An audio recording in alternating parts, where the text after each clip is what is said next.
Praise the lord. దేవుని పరిశుద్ధమైన నామమునకు మహిమ కలుగును గాక.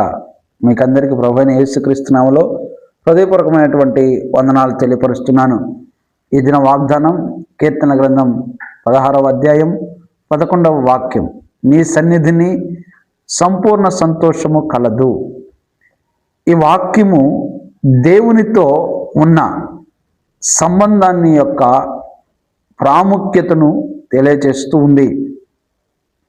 ఈ వాక్య భావం ఏమిటంటే, నీ సన్నిధిని సంపూర్ణ సంతోషము కలదు.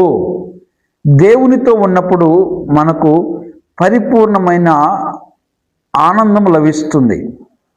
దేవునితో ఉన్నప్పుడు మనస్సు ప్రశాంతంగా ఉంటుంది.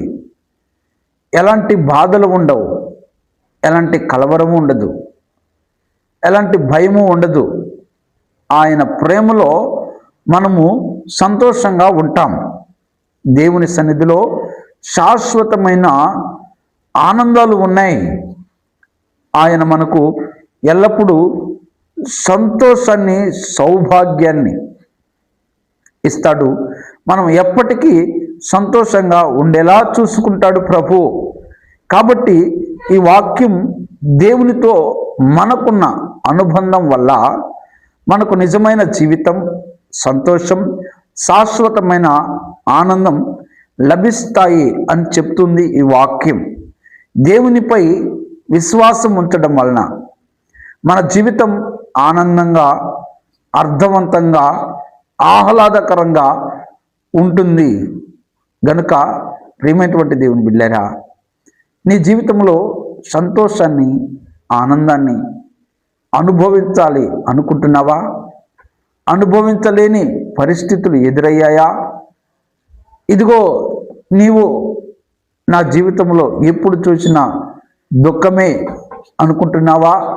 అయితే దేవుని సన్నిధిని జీవించడానికి, దేవుని సన్నిధిని ఆశ్రయించడానికి, దేవుని సన్నిధిలో నివసించడానికి నీవు ఒక తీర్మానం చేసుకుంటే, నీవు కోల్పోయినటువంటి ఆ సంతోషాన్ని, ఆ శాంతిని, సమాధానాన్ని, ఆ ఆనందాన్ని తిరిగి పునరుద్ధరించబడుతుంది దైవ సన్నిధిలో.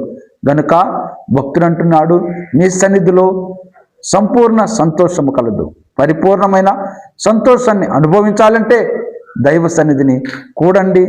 దేవునితో ఉన్నటువంటి అనుబంధము చేత, ఆత్మానుబంధము చేత ఆనందాన్ని, ఆహ్లాదాన్ని, ఉత్సాహాన్ని, ఉత్తేజాన్ని అనుభవించుదురు గాక.